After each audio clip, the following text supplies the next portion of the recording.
Good afternoon, everyone. It's Mayor Dave Jaworski. Welcome to the special council meeting of the City of Waterloo, Monday, September 13th, 2021 at 2 p.m. in the afternoon. We will begin this meeting with a roll call of ward councilors, beginning with Ward 1, please. Good afternoon. Councillor Hanmer, present. Councillor Bodley, present. Councillor Veith, present. Councillor Freeman, present. Councillor Henry, present. Councillor Bonagore, present. And the mayor's here too. That means we're all here that we're expected here. We would like to begin by acknowledging that the land on which we are broadcasting from today, and many of us are gathering on, is the land traditionally used by the Haudenosaunee, Anishinaabe, and Neutral people. We also acknowledge the enduring presence and deep traditional knowledge and philosophies of the Indigenous people with whom we share this land today. Now we have a report coming up later on, and so I have a special moment of reflection on Truth and Reconciliation. The report of the Truth and Reconciliation Commission offers recommendations and tangible actions we can take to make transformational change and to bring equality and justice for Canada's Indigenous peoples. It's critical we listen and learn and work with Indigenous peoples and recognize our role and place in this reconciliation process. We cannot allow old thinking and our traditional position of privilege to derail that work. This is a particularly difficult time for the Indigenous community with the discovery of unmarked graves of young children at sites of former residential schools.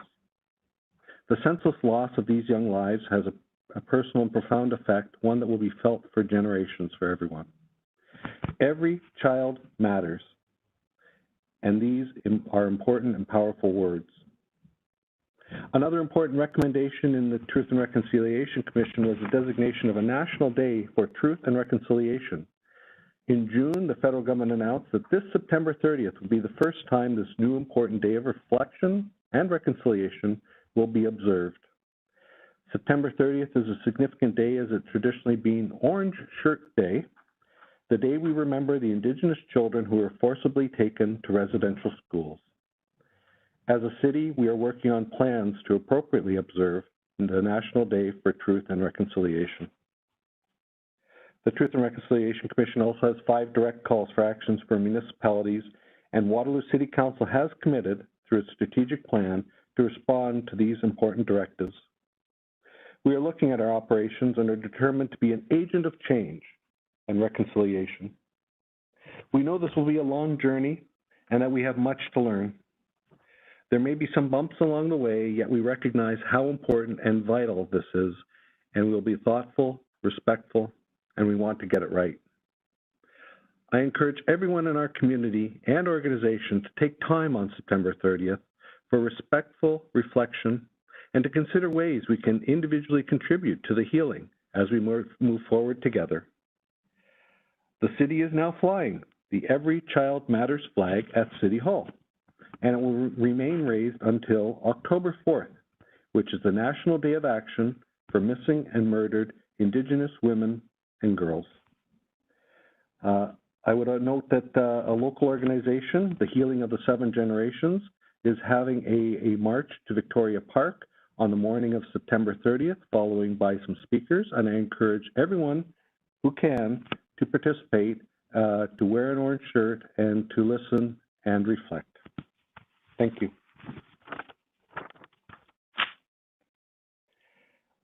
I'll now move on to item 7, which is disclosure of pecuniary interest and the general nature thereof, and I'll recognize Councillor Bonagore. Thank you. Through you, Mayor Jaworski, I am declaring a conflict on item 12C due to the nature of the report and the decision before Council. Thank you. Seeing no further hands up, I'll move on to item 8, which is the approval of minutes, and it's a set of minutes from May 10th, June 14th, and June 28th. Is there any commentary on the minutes? Hearing none, I will look for Ward 1 and Ward 2 to consider moving a motion for the approval of the minutes. Thank you. It's Councillor Hanmer. I move approval of the plethora of minutes we have before us today, and I'll vote in favor. Councillor Bodley seconds the plethora of minutes and votes in favor. Councillor Veith in favor. Councillor Freeman in favor. Councillor Henry in favor. Councillor Bonigo in favor.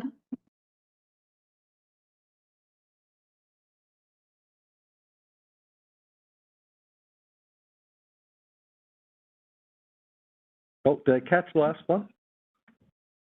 Sorry, I may have spoken too soon after Councillor Henry. Councillor Bonigo in favor. Thank you. And the mayor's in favor too. That carries unanimously. Sorry about that. I had missed it.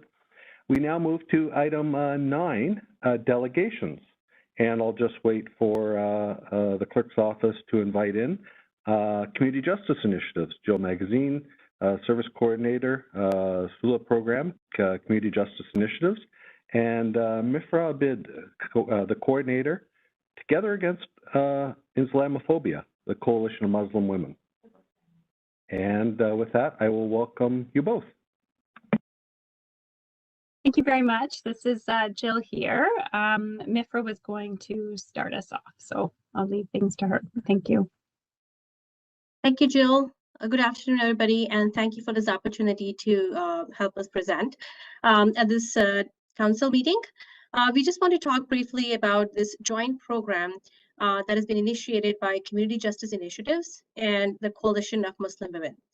My colleague here, Jill, will talk in detail about restorative justice practices later, but I just want to give an overview of why it was needed, why there was a need felt in the community for it, and how it kind of places in the programs that CMW offers for community members. So CMW has been in the field for almost 11 years fighting racism and Islamophobia and xenophobia in the Waterloo region. And I just want to talk about some of the programs that we already offer. Jill, if you could go to the next slide, please. I'm not sure if, yeah. So we just want to use this acronym called BATES. We have a lot of programs in each of these: bridge building, advocacy, trainings, education, and awareness, and finally, services to the community. We are trying to create a community in which people trust each other more, they collaborate with each other more, have services and options for whatever issues that they may face, particularly to those who are from racialized communities and from the Muslim community. When it came to services to community, we realized that being the multicultural pluralistic community that we are, there often arise conflicts, conflicts that are rooted in Islamophobia, in racism, and also xenophobia. We also realize that calling the police each time does not solve everything. There are many issues which can be categorized as hate incidents, but they do not meet the threshold of a hate crime. That is not to say that the impact is any lesser for the victims. Through SULA, we want to bring accountability, but also through restorative justice measures. We often think of punitive measures as the only way to restore justice. And so people think that sending someone to jail or having them to do some time is probably the solution when someone has caused harm. Unfortunately, we don't live in a world that is black and white, and that is often not very productive. So we said there's a need for restorative justice practices in which the harmed doer can come in face to face with the consequences of what they have caused, and the victims also have a way to redress, redress the harm that they have faced. So if you go to the next slide, please. So here we have a hate reporting system. CMW has launched it in April. And anybody, irrespective whether they're Muslim or not, but if they identify as a racialized person, or if they have faced any kind of hate stemming from racism or xenophobia or Islamophobia, can contact us, get the incident documented, and also seek one-to-one supports from us. Now, these one-to-one supports can look different for different victims. And although I don't have time to go on to the rest of the options that we have, I would like to focus on SULA. SULA is one of the options where appropriately we'd like to give the victims an opportunity to explore. That is where we fit in. we provide the referrals, and CGI will take it further with their trained mediators and offer conflict resolution through SILA. This is one of the things, this is how CMW falls into this program. And we're very proud to partner with CGI, and we've had we've had some referrals, and we've had some cases, and we're really happy on how things are progressing in this front. However, not many people in the community still know about SILA, and we'd really recommend this. If it could be recommended by everybody in the community, it would really help people on the ground. So that's about from me. I will just pass it on to Jill. Thank you, Mifra. If we go to the next slide, please. So I work at Community Justice Initiatives, and I coordinate SULA along with Mifra from CMW, and then my colleague at CJI, Niran Akuntunde. And as Mifra has said, SULA provides the option for individuals or groups to have a restorative approach in incidents of racism, Islamophobia, or xenophobia. So it's really quite significant to have SULA within this region because based on our research, we don't know of any other program intentionally designed to use restorative justice for identity harm within Canada. So there are programs in the UK, but even there, it's very unusual to see a program like ours where we have built the program in collaboration with community in the way we've done with CMW. So SULA may be a new word for all of you. It was for me a short time ago.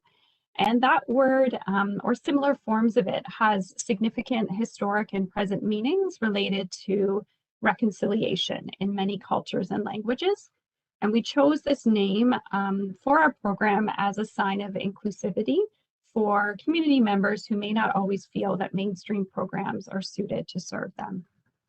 Could we go to the next slide, please? So Mifra spoke a little bit about a kind of distinction between restorative justice and a retributive model of justice. And in restorative justice, we see a change as being more likely to come about through dialogue and through developing understanding of the impact of harmful behavior.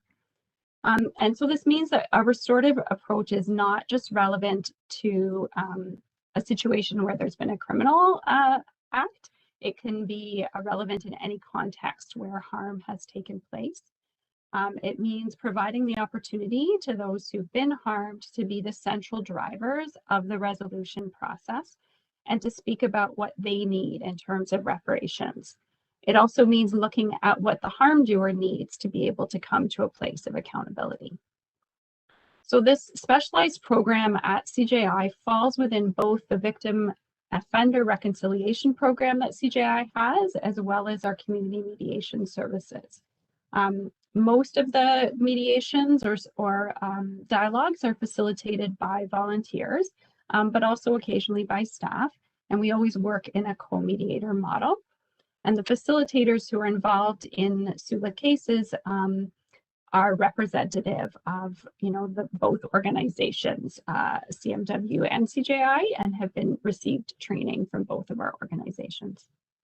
Could we go to the next slide, please? So Mifra spoke about kind of the fact that there can be a range of maybe what we consider seriousness in an incident, but that the harm can still be quite significant. And so SULA would be applicable across that spectrum of harms. And these are things that happen, unfortunately, every day in our community. So as examples, at one end of the spectrum, we might think of someone in a workplace, who's questioning some subtle slights that they've been experiencing and wondering if they're related to race. We can look at more overt microaggressions like a sales clerk who expresses surprise that an older East Asian woman speaks perfect English.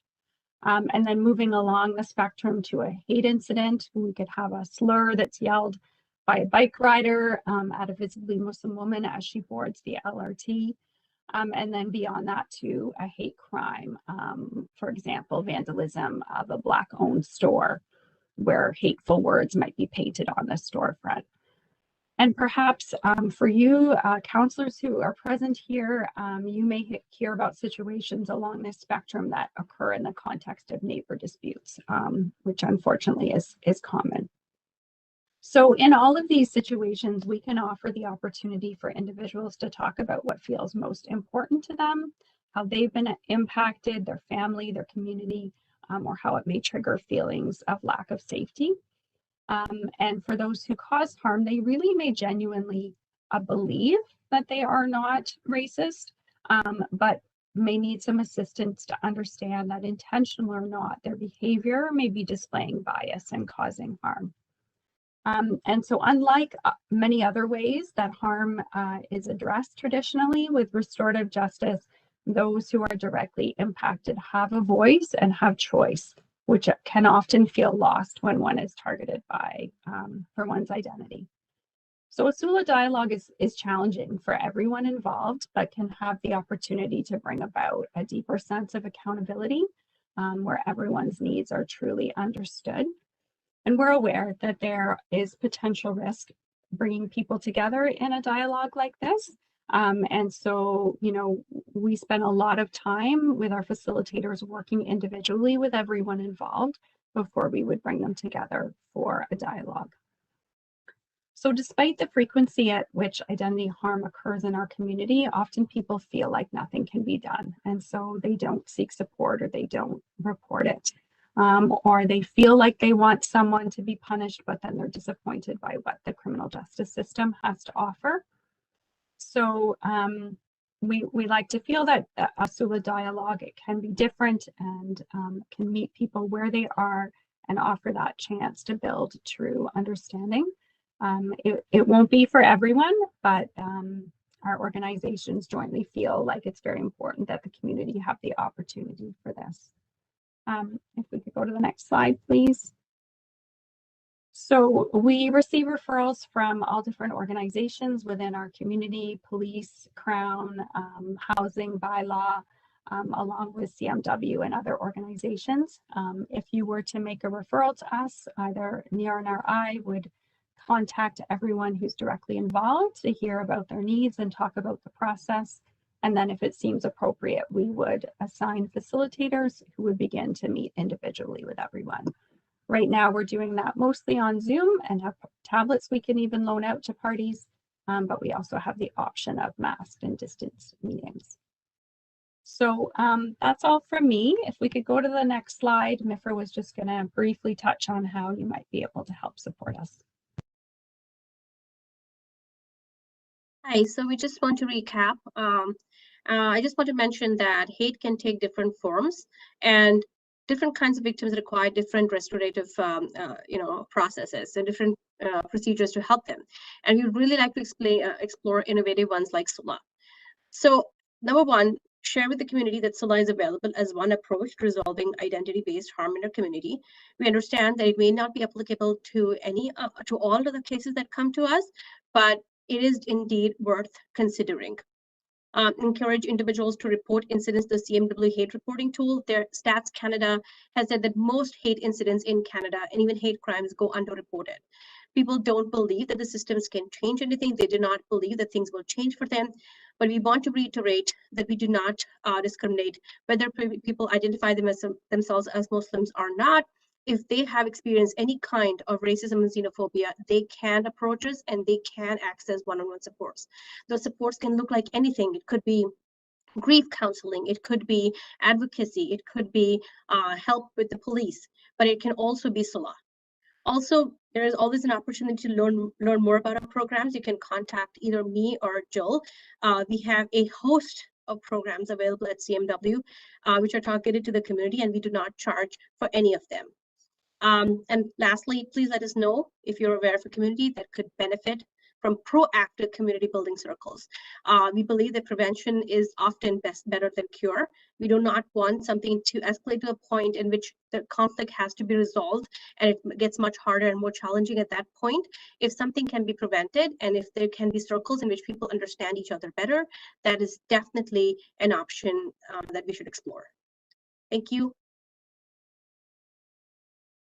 Excellent. Thank you very much, both Jill and Mifra. I'll wait for questions from council. However, I have two at this time. Number one is the SULA process. Have you actually been through it yet, or are you just sort of announcing it at this point of time? Jill? Sure, I can answer that. So yes, so we have been building the program gradually over the last 2 years.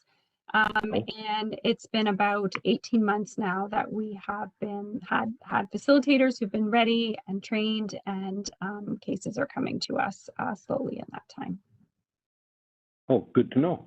Well, not good to know, but I guess if you know what I mean, that the program is being used. That's wonderful.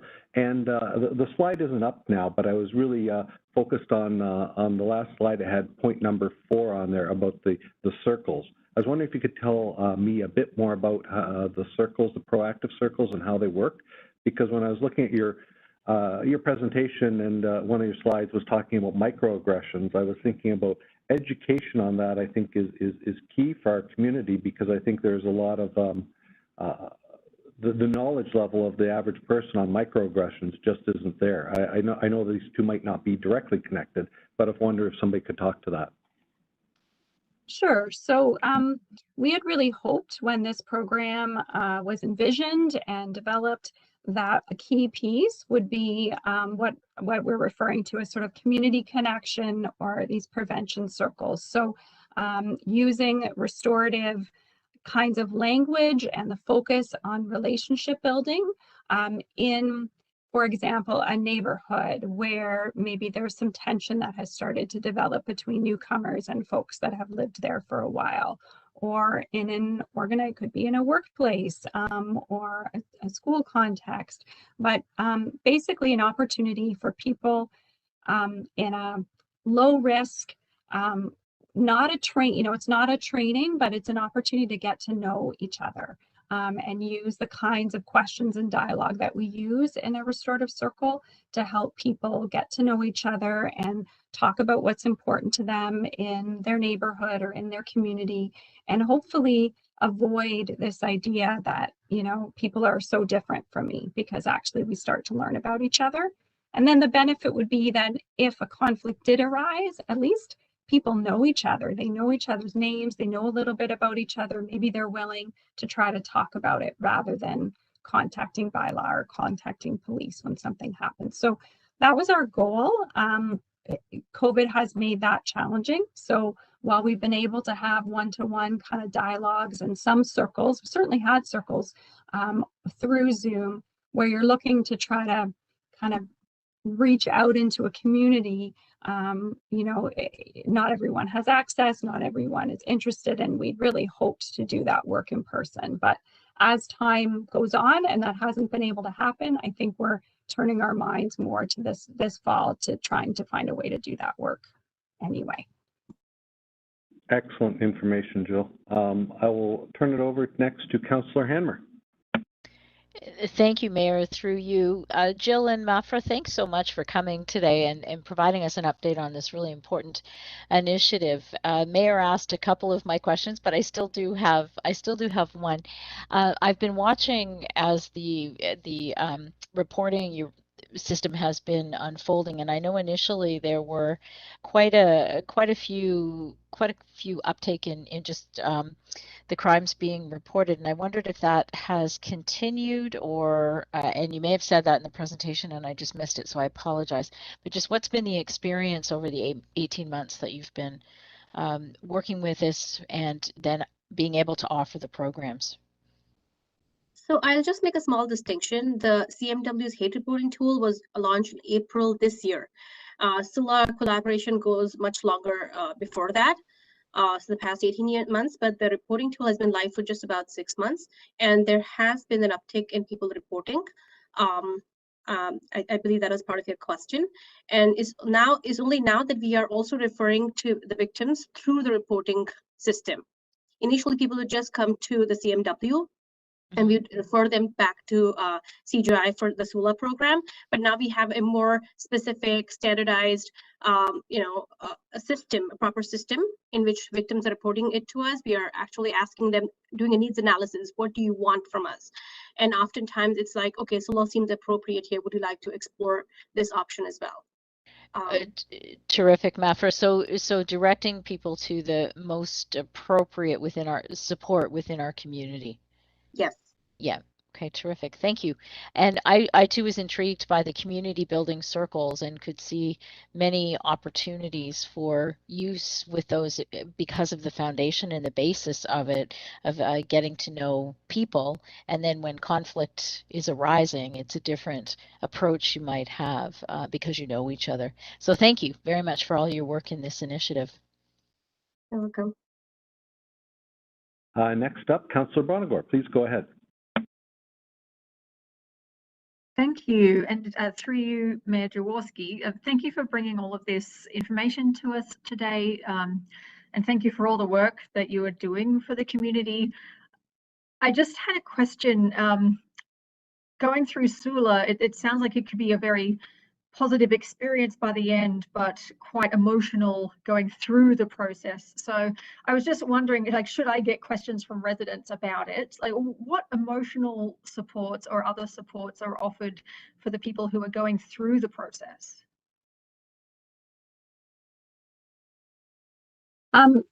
So in terms of any facilitated kind of conversation or mediation that CJI would be involved in, we're always looking at, are people ready for this? Do they have the supports they need to do this? Do they need to get other support first, but before they're going to be ready? So that's something that CJI has been doing for a long time.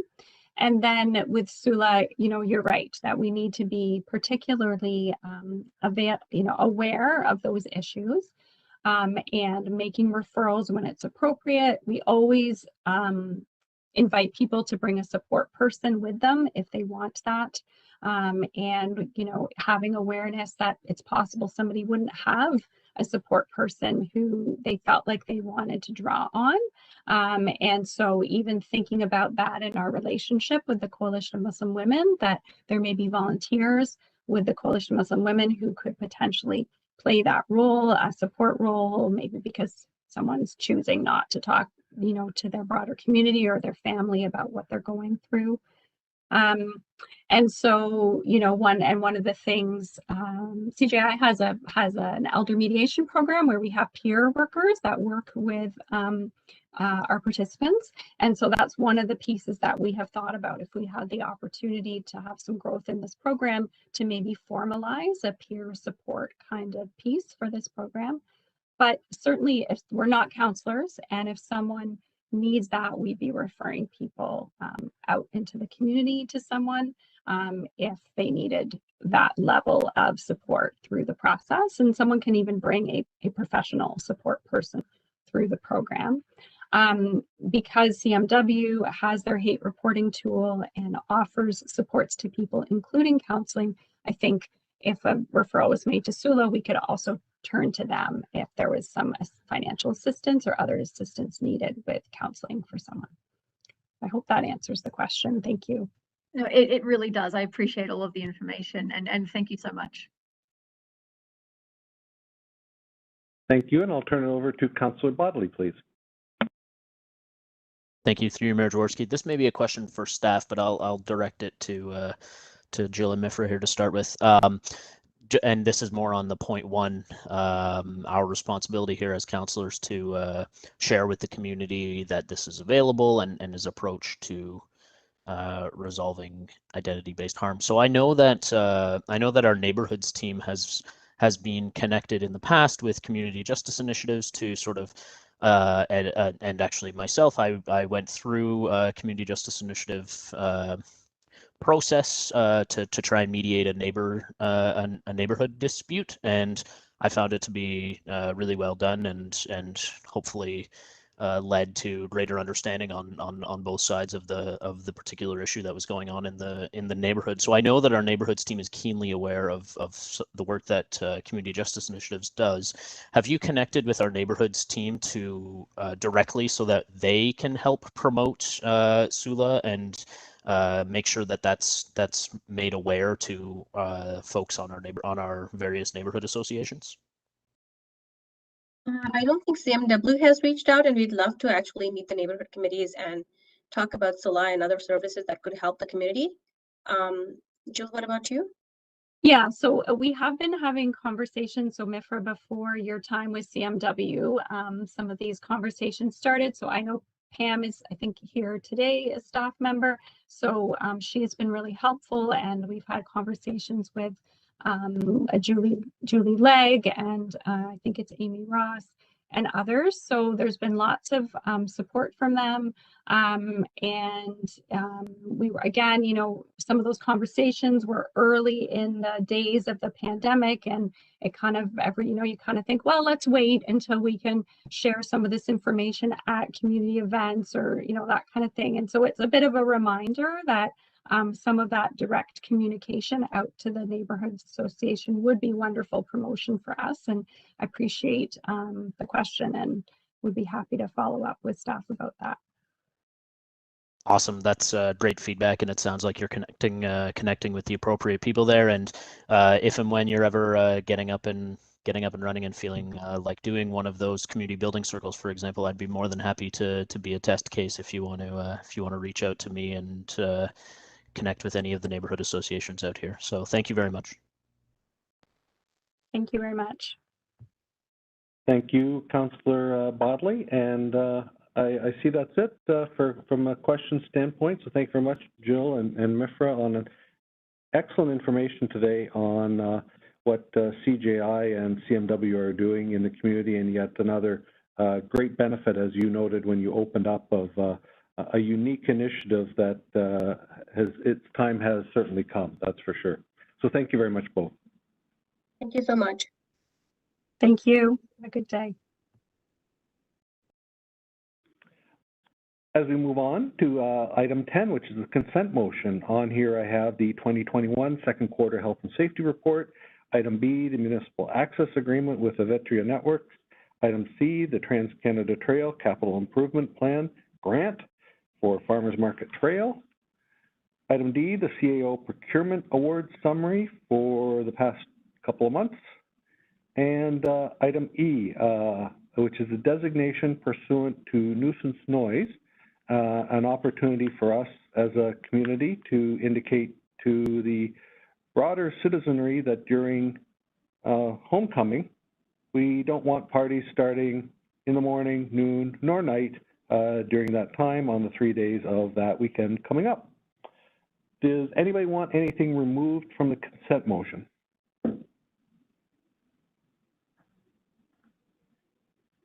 Seeing and hearing none. I'll look for Ward 1, Ward 2 to consider moving the consent motion as printed.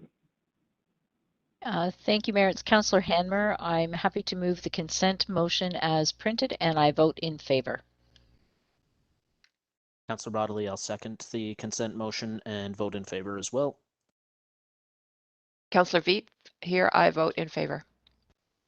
Councillor Freeman in favor. Councillor Henry in favor. Councillor Bonagor in favour. And the mayor's in favor too. That carries unanimously. Thanks to the teams who have put these reports together for council's consideration and information. We move on to item 12A, National Day for Truth and Reconciliation, September 30th. A report prepared for us by our new director, Sanjay Govindaraj. And I just wanted to see from Sanjay, I don't think there's a presentation. You're here for questions on the report. I believe that to be correct? Yes, Mayor. Thank you. Does anybody have any questions on the report on the National Day of Truth and Reconciliation, Sanjay's report? Councillor Bonagor, please go ahead. Thank you. Through you, Mayor Jaworski. First of all, when looking through all of the report there, I anticipate this is going to be an important day for the city and for the country, and every child matters, and the legacy of every childhood matters. So I'm just have a question for Sanjay. I'm just wondering, for September 30th, are we developing any additional supports or educational opportunities for staff to coincide with this new National Day? Thank you for your question. Through you, Mayor. In collaboration with our larger collaborator with the Waterloo Region Reconciliation Action Plan Working Group, staff have been putting together a list of resources that staff across the region could use as a moment to reflect, as a moment to learn, and as a moment to even engage, not themselves just as a staff, but also as a member of the community and take it further. I know Pam's also on this call, and Pam has been quite involved in developing many of those educational materials that we will be sharing across the next couple of weeks. Pam, do you want to add something to it? Thanks, Sanjay. Through you, Mayor Jaworski. Yes, thank you for your question, Councillor Bonagor. I think Sanjay has covered it very well. I think just to give you some idea of what it is we're putting together, we're looking at options for learning on the day, learning that can happen in the weeks and months to come, wanting to give teams within our organizations ideas for how they can work together and learn from each other, further discussion, and then also some resources that staff can take and use in life outside of work. So for example, pointing to some resources that can help facilitate understanding among children about the work at the TRC and the calls to action. So yes, we're looking forward to sharing that with staff. I hope that helps and answers your question. It certainly does. Thank you to both Sanjay and Pam for all of that information. Thank you, and I'm going to guess that that will also be available for councillors, because I know we on council are very keen on furthering our education and reconciliation as well. I see no further questions, but since I have Councillor Bonagor on the line, I was wondering if you could consider moving this recommendation for the staff report. Yes, I'm happy to. I move that we receive this report as information, and I vote in favour. Councillor Hanmer, I will second the motion, and I too will vote in favour. Councillor Bodley in favour. Councillor Veith in favour. Councillor Freeman in favour. Councillor Henry in favour. And the mayor's in favour too. That carries unanimously. Thank you, Sanjay, for getting this report to us, and a special shout out to Pam for all her work in this regard over the past few years and continuing. Thank you both. We now move on to item 12B, which is the financial impact of COVID-19 update report number 6 and 2021 surplus deficit projection. A report prepared for us by Brad Witzel and Paul Hatinga. I do not believe there is any presentation. However, if there's any commentary, please let me know.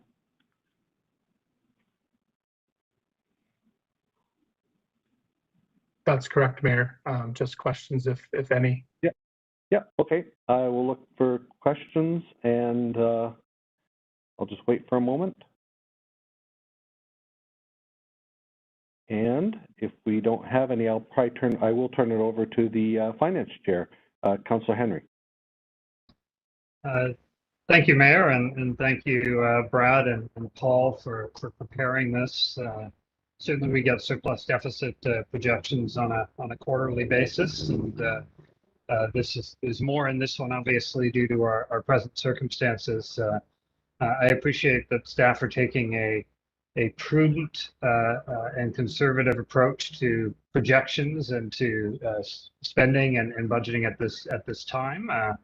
And I want to acknowledge the support from the federal and provincial government that is continuing to allow the City of Waterloo to deliver the services that residents expect in a safe and prudent way, while being able to maintain financial stability, so that we aren't forced to cause further challenges for people in our community to keep the City of Waterloo running. So thank you for all of those, and I think we can all take note that recreation revenue continues to be a driver of our challenges here, as would be expected given the pandemic, with coming changes from the province to help ensure greater safety in non-essential activities. I think people should be able to feel safe coming and recreating at the City of Waterloo facilities. We are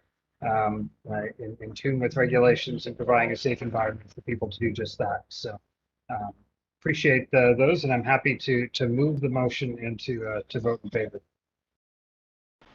And Councillor Bonagor, I second the motion and vote in favour.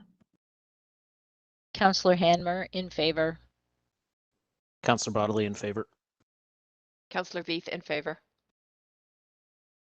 Counselor Freeman, in favor. And the mayor's in favor too. That carries unanimously. Thank you very much, Brad and Paul, for this report as we continue to balance COVID and finances. Thank you very much.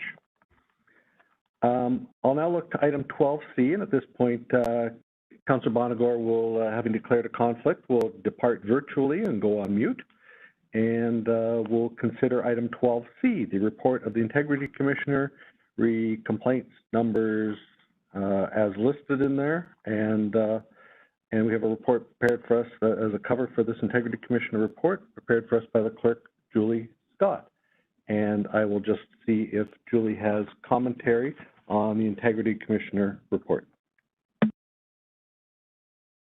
Thank you. No, the report is presented to Council for your consideration. The Integrity Commissioner will not be present this afternoon. I think that their recommendation is clear, but I'm happy to answer any questions you might have about process.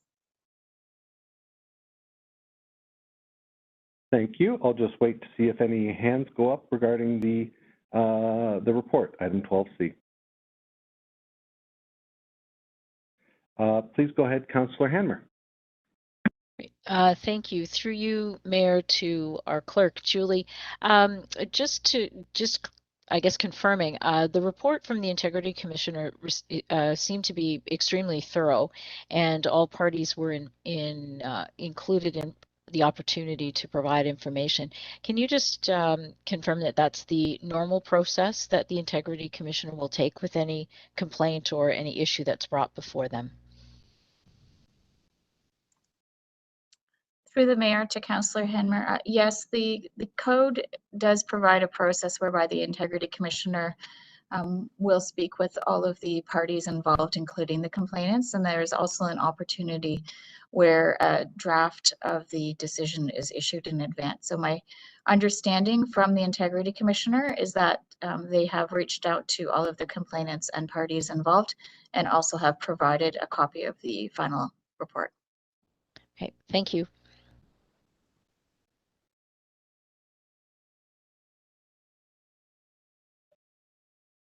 And thank you. I just had a moment there. I was just turning up the volume, so I might have missed it. Is there anything further, Councillor Hanmer? No, that was it. I just wanted to have noted the confirmation on the process, that it followed our usual due process. So thank you for that.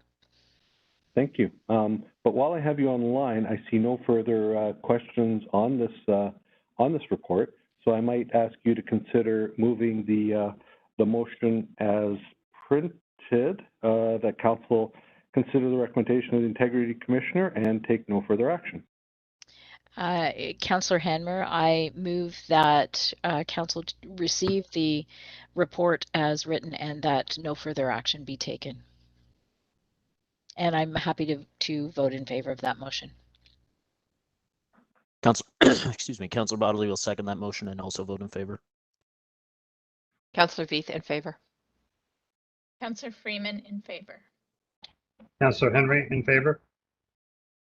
And the mayor's in favor too. That carries unanimously. I feel it's important for governments to be open and transparent, and it's good for us to have the full report open to everyone in the public today.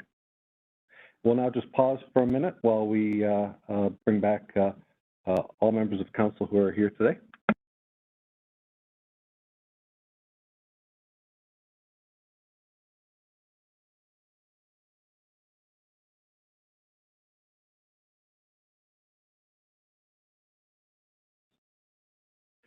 now that Councillor Bonagor has returned, I just thought I'd let Councillor Bonagor know that Council did move forward with the recommendation as printed to take no further action. I just want to turn over to Councillor Bonagor to see if there's anything you had to say, or if you wish to move on. Actually, thank you, Mayor. I did want to say something brief. Individuals at these protests, they attended for a number of different reasons, and I understand that. But, en masse, the gathering went against all public health and civic guidance, and it was this threat to the community that I was protesting. As the investigator concluded, this was not for personal gain. It was not for political points. It was my own personal frustration, plain and simple. And having not planned to do something, I didn't bring anything with me except my body, and that's what I used. But the gestures were crude, and I recognize that. And as I intended to do so originally, and now that the investigation is complete, I would like to offer my apology publicly and directly to the Mayor and to Council for the choice of gesture. So that, thank you, and yeah, I apologize. Thank you very much. With that, we are going to move on, and thank you for that heartfelt thought there, Councillor Bonagor. We are moving on to item 12D, and I'll just note to Neil, who's on the line, that Neil, your delegation time will be coming up soon. It's item D, the declaration of surplus city-owned land, the former Crouse lands, a report prepared for us by Kristen Sainsbury, and there's a report there. And do you have any commentary, Kristen, before I call upon the delegate? Nope, you're good to go. Thank you. And I know we have, well, I know it's Neil Mugsoulis. I don't have anything in front of me, but I'll just do a shout out to Neil if you're there. All right, I'm here. Can you hear me? Awesome, Neil. I can. I'm glad, okay. Glad this is able to work out for you. So please go ahead. Thank you. Well, I should just preface this to let you know I'm actually in the middle of a park right now. So if the wind picks up and my mic cuts out, please let me know, and I can repeat anything as necessary. So good afternoon, Council and Mayor. I'm speaking to recommend that Council does not declare the former Crouse lands surplus at this time, as I have a suggestion that does not fit within the rigid conditions of the request for expressions of interest process. Though my last name may not suggest it, I come from a long line of settlers in Waterloo County. Among the branches of my family tree, I am descended from the Detweilers, including Daniel Detweiler, one of the three fathers of Hyde, Ontario. His family was first-generation Mennonite immigrants to Ontario, which puts me at about 6 or 7 generations removed from the arrival of European settlers in the Haldeman Tract, and my young daughter as the 7th or 8th generation, depending on how you count. I do not speak for any organization, nor do I claim to speak for any Indigenous organization, nor to speak for what they want. I am merely me, a descendant of settlers, seeking to use my voice to make our community a better place. I first pitched my idea to Councillor Henry by email in June 2020, when I became aware of the former Crouse lands disposition process through one of the ads in the Chronicle. At the time, Councillor Henry noted that there was a defined questions, response, submission, assessment decision process under the Municipal Act and the Planning Act, and so my correspondence with him on that matter ended. I should also note that I did sign the NDA associated with the formal expression of interest for the former Crouse lands. However, after reviewing the documents, I concluded that the scope of the process was beyond my resources, and so I did nothing further until today. It was clear from the expression of interest that my idea would not fit the process, and that frankly, my idea would likely not make it through the vetting process at all. I apologize in advance if this brief presentation merely wastes council time, as it does not fit within the process. In the expression of interest document, the city made it clear that it strongly encouraged a creative approach to a project that has the potential to bring a lot of benefit to the community. I note too that the same city document stated that the city reserves the right to reject in whole or in part any or all proposals, or elect to cancel the EOI process, and not enter into negotiations or contract with any proponent. As you know, the Crouse lands were first acquired by the city to prepare for what eventually became Rim Park. In 2015, the city identified the former Crouse lands, a remnant of Rim Park, of the Rim Park parcel as a potential surplus property, and staff were directed to begin the investigation process. I would argue that enough has changed in our community and in our country since 2015 that a different route should be taken. Coincidentally, 2015 was also the year that Canada's Truth and Reconciliation Commission released their 5-volume final report, as well as the 94 calls to action to further reconciliation between Canadians and Indigenous peoples. At the beginning of this meeting, in fact, Council acknowledged that we meet today on land traditionally used by the Haudenosaunee, Anishinaabe, and neutral people. And a staff report elsewhere in this agenda discussed the city's response to the National Day for Truth and Reconciliation that's coming September 30th. When I first became aware of the Crouse Lands process, I wondered whether the city could use this land as an opportunity for reconciliation with the local Indigenous community rather than simply auctioning it off to a bidder. I realized that a lot of hard work has been carried out by staff and council to zone and shape the future of this property. I also realized that various proponents have also conducted work to put together their respective proposals. I wonder, however, if there is yet an opportunity to revisit this matter, since the city still owns the land, and to the best of my knowledge, no formal agreements have been signed or promised. I also note that the initial schedule suggested that a final decision for this land would be rendered in the fourth quarter of 2020, and yet here we are on the cusp of the fourth quarter of 2021. That suggests to me that there still remains flexibility in this process, even a delay by a month or two, to contemplate alternatives that do not include immediately selling the former Crouse lands. 2020 also saw active conversations between members of the Indigenous community and local politicians about creating or reclaiming a space for the Indigenous community within the Waterloo region. Specifically, there was a call for a permanent space along the Grand River for the group to connect the land and their community. In 2016, Statistics Canada recorded approximately 9,000 Indigenous people living in the Waterloo region, and local service agencies suggest that number may be quite higher. In 2021, Land Back Camp was established in the Laurel Creek Conservation Area. Press reports suggest that this was intended to be a temporary solution while a permanent location was found elsewhere in the region, particularly with access to the Grand River. I therefore have 4 questions for staff or council as appropriate. 1, could council decide to pause the current process to reevaluate what should be done with this land? 2, if so, is there an opportunity to engage with the Indigenous community, in whatever form that may be, to see whether some or all of the former Crouse lands would be suitable to create a permanent additional space to the Indigenous community within the City of Waterloo? 3, are there any limits within the Municipal Act and the Planning Act that would have to be considered if this route was taken? And finally, 4, are there examples or guidance from the Canadian Federation of Municipalities of a similar activity elsewhere in the country, or could Waterloo, once again, be setting a positive example for the rest of the country? Personally, I think it would be a meaningful act to dedicate a portion of all of this land to a reconciliation process of some sort. The fact that the land is former Mennonite land and sitting next to a former Mennonite homestead could open the possibility for further discussion or curated exhibits and activities that address the various aspects of the Indigenous settler-Mennonite relationship over the last 200 years. To conclude, I once again urge Council to delay declaring the former Crouse land surplus until such time as my questions could be considered. Thank you for your time and attention. I'm happy to take questions. Very much, Neil, and I'm glad to hear there was no wind in the park that you were presenting from, and so thank you very much for that. I hope you are enjoying your time in one of the beautiful City of Waterloo parks.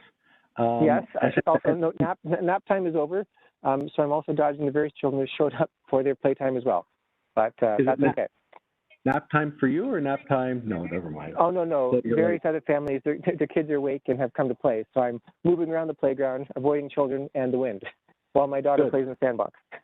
Good. Thank you. And so what I'm going to do, Neil, as you know, a delegate is an opportunity to present to council, and we'll take those questions as a delegation under advisement. But I will have a question for my for staff on to our clerk, just on what we're actually working on today, which is simply the declaration of surplus lands and what that actually means. In just a moment while I turn down the microphone.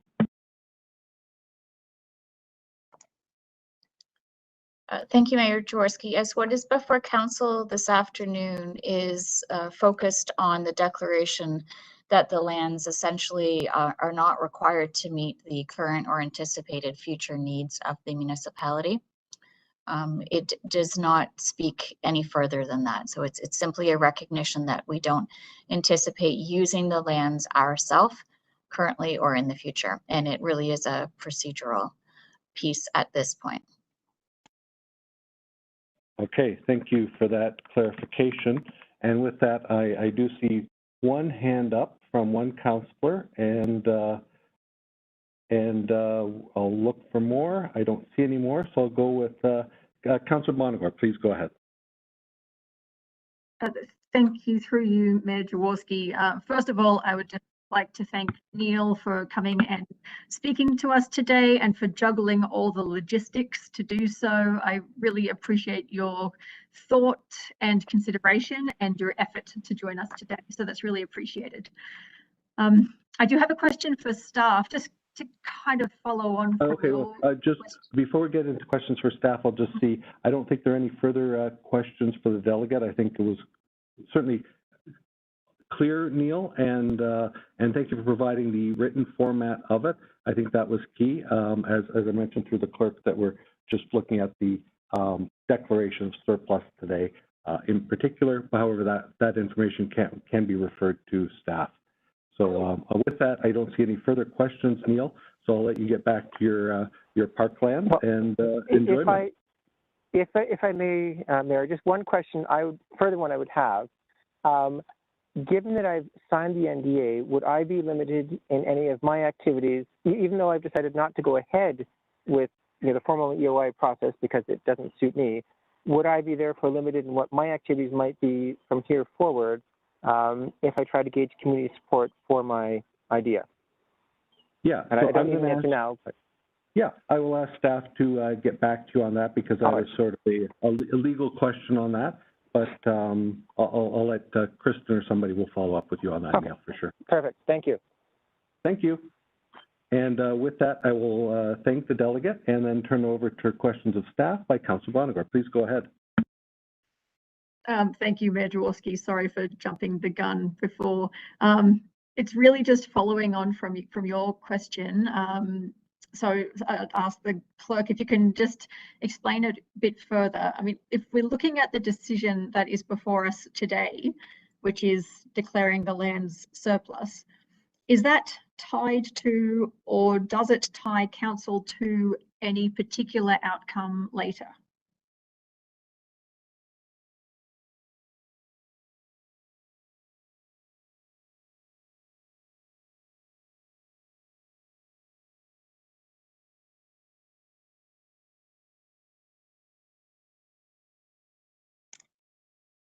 Sorry, through the chair to Councillor Bonagor. Just what is before council tonight is really about declaring the land's surplus, and it doesn't really, the decision tonight doesn't lead further than that. So declaring land surplus doesn't mean you have to sell it or you're going to sell it or it will be sold within the month or to a particular party. Those are decision points that would come at a later date, if that helps. That does help a lot. Thank you.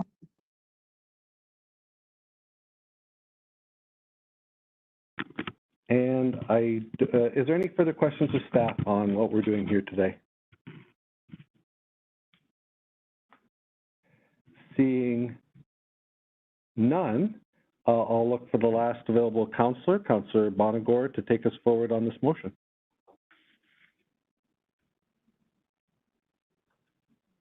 This is Councillor Bonagor, and I move the recommendation and vote in favour.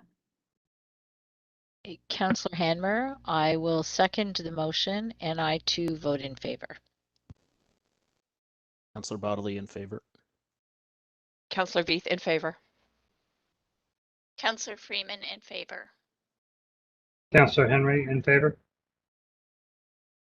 And the mayor's in favor too. That carries unanimously. Thank you, Kristen, for putting this report together on just the aspect of being surplus lands. And with that, we're at the end of the afternoon session, and we will now recess to reconvene at 6:30 p.m. for 2 public meetings. Thank you all.